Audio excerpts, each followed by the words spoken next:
बड़ी रौनक होगी भगवान के दरबार में। एक फरिश्ता पहुंचा है जमीन से आसमान में। लगता है स्वर्ग सत्ता में कुछ सुखद सुझाव के लिए भगवान ने जन जन के दुलारे और हम सबों के प्यारे कालजयी अटल जी को अपने पास बुलाया होगा।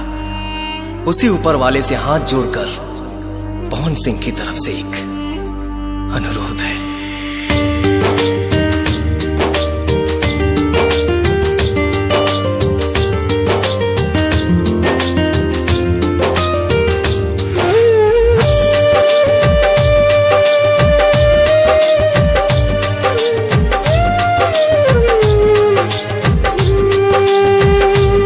बिन अटल हिंदुस्तान तन जैसे बिना जान। बिन अटल हिंदुस्तान तन जैसे बिना जान। न सुबह होती ना होती शाम।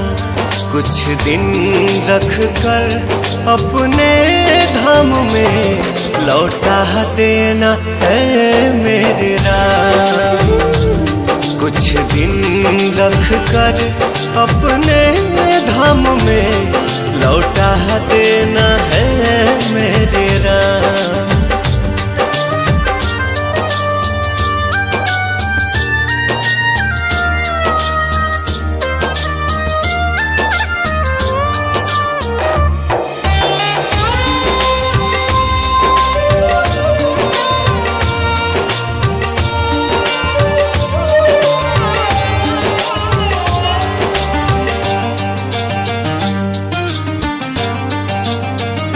जान जन बेकल है ना कोई हलचल है।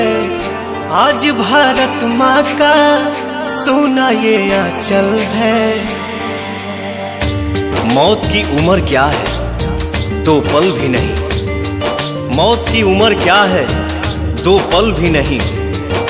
लौट के आऊंगा पूछ से क्यों डरूं। जान जन बेकल है ना कोई हलचल है।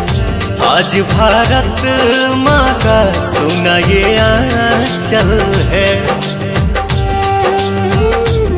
लाल देश का महान सरस्वती की जुबान। अभी जननी का बाकी है काम। कुछ दिन रख कर अपने धाम में लौटा देना है मेरे राम। कुछ दिन रख कर अपने धाम में लौटा देना है मेरे राम।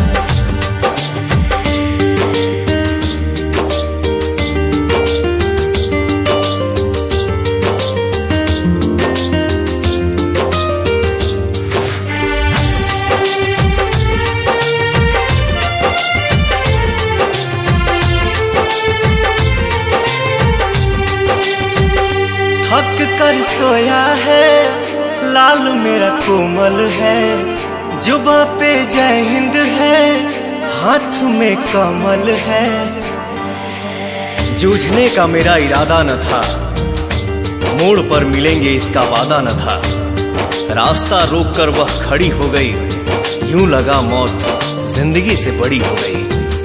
थक कर सोया है लाल मेरा कोमल है।